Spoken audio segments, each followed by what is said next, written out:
This is a lesson review for your 4th grade GoMath workbook, Chapter 9, Lesson 2, Lesson 9.2.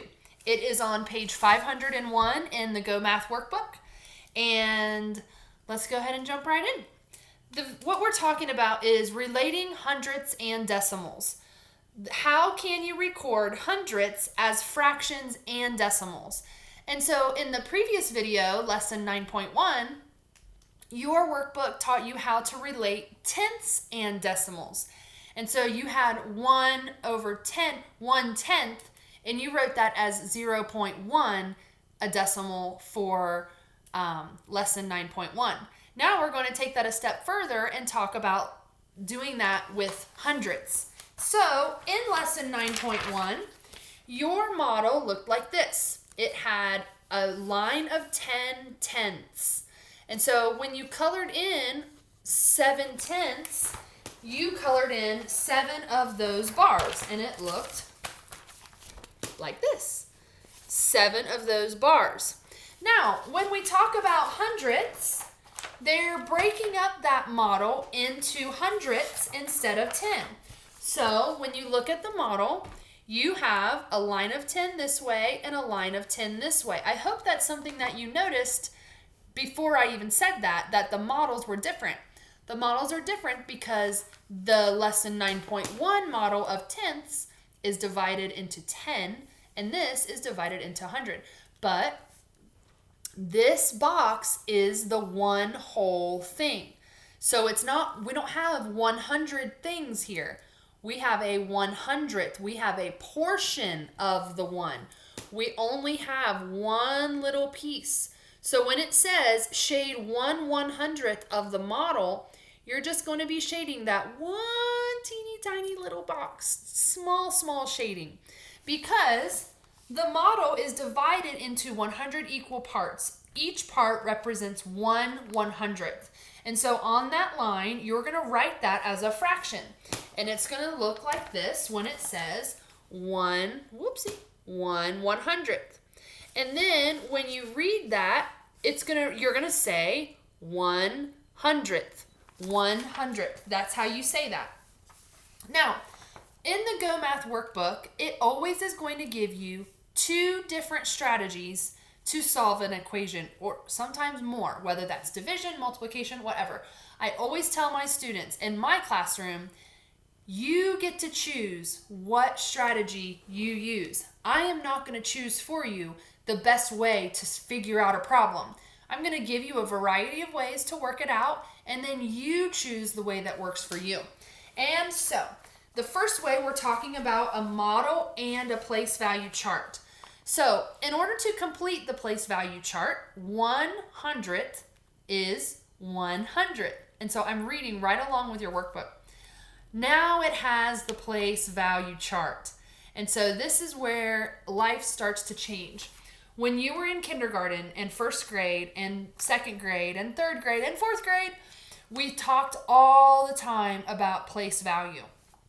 We talked about different places and their value. And one of the biggest things that we talked about in 4th grade that I know all of my 4th graders remember because they would never forget anything I told them, right? I'm going to show you this anyway. One thing that we talked about is every time you jump from place to place, you are increasing, it's 10 times the value.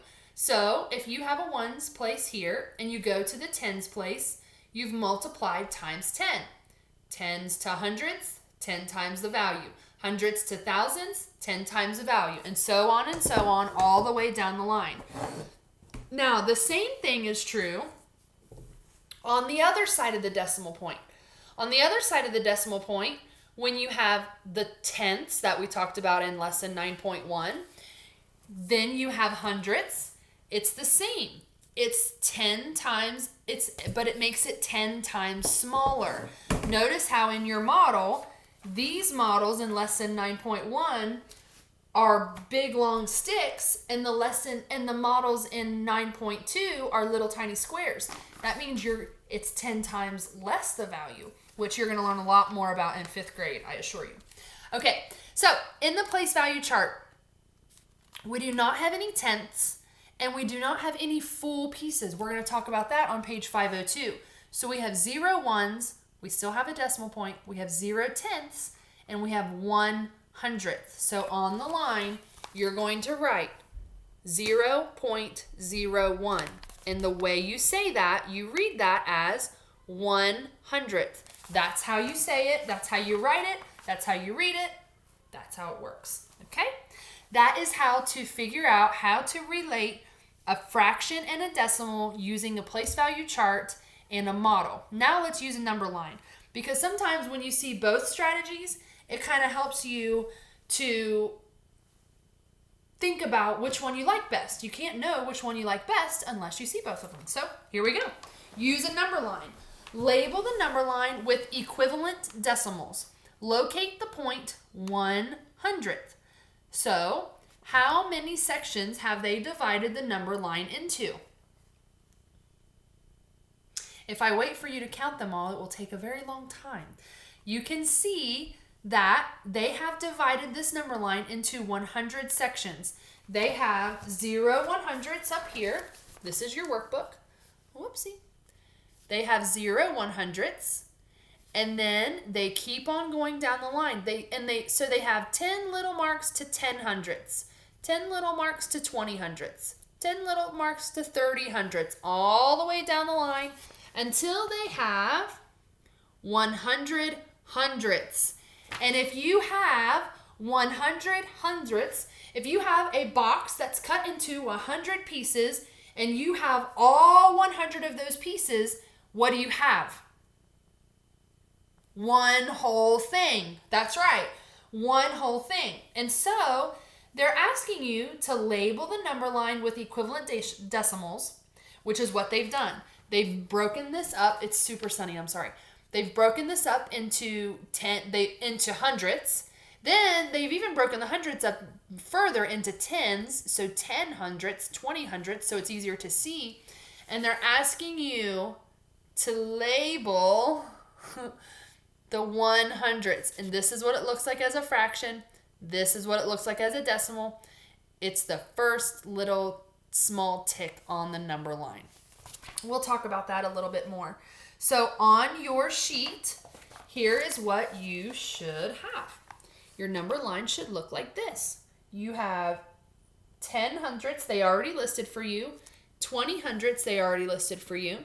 Then you're going to write 30/100ths, 40/100ths as decimals right underneath the fraction that it applies to.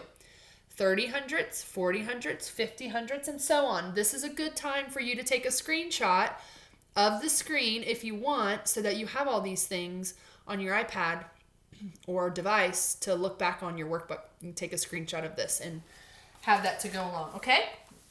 So 0.01, you say that as 1/100th. That is what they're saying. Okay, now turn it over to page 502. Page 502, we have Alicia who won her 400 meter freestyle race by 4 25/100ths of a second. How can you write this mixed number as a fraction? Now, I want you to consider why they would have 5 boxes here. So here's your workbook page. Here's your workbook page. Why do they have 5 boxes here? Shade the model to show 4 25/100ths. Why do they have 5 boxes here? Because she swam for 4 full seconds. 1, 2, 3, 4. You're going to color in all of these because 4 whole seconds. Then on this last one, she swam for 25/100ths of a second. And so she only swam for 25 of those hundredths, not the whole entire thing.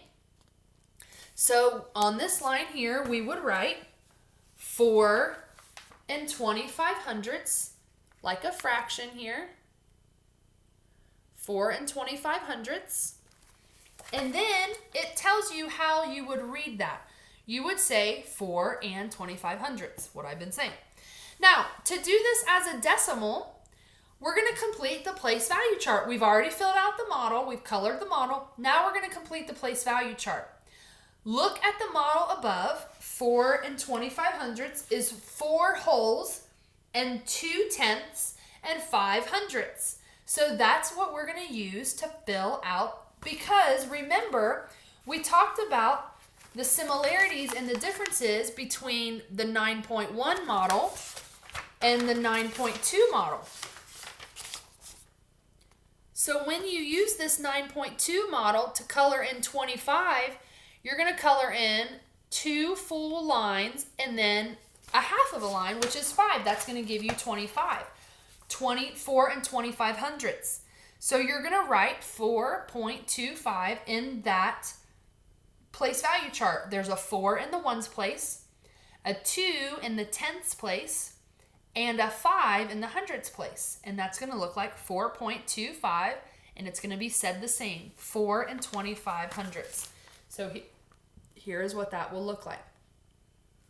This is what the shading looks like. This is what your place value chart looks like. This is what all this looks like together. All right. And finally, using the number line. Again, just like they did before on the previous page, they have divided this number line into 4 pieces, except for now, they've just started the number line at 4 and 0/100ths. Then they have 4 and 10/100ths, 4 and 20/100ths, 4 and 30/100ths, and they go on down the line. They want you to fill that in. They've started with 4.00. What do you think is going to go in that next blue box? 4.10, and I'll show you that here in just a second. Now, 25 is not on this number line. All I see is a 20 and a 30, and then a 40 and a 50, but there's no 25 anywhere. Where are you going to plot this on your number line? Right in the middle. It's going to go right in the middle. And then your final, the name of this fraction is 4.25. This is how you do it using a number line. And again, this would be a good time to I'll get out of the way. Let me make sure I got it on there for you. This would be a good time to take a screenshot of this whole page for you to be able to see how to complete these things. Okay? All right, guys. There is that is the video lesson for the GoMath workbook, lesson 9.2. If you have any questions, please don't hesitate to reach out. Let me know what you think. Have a great day.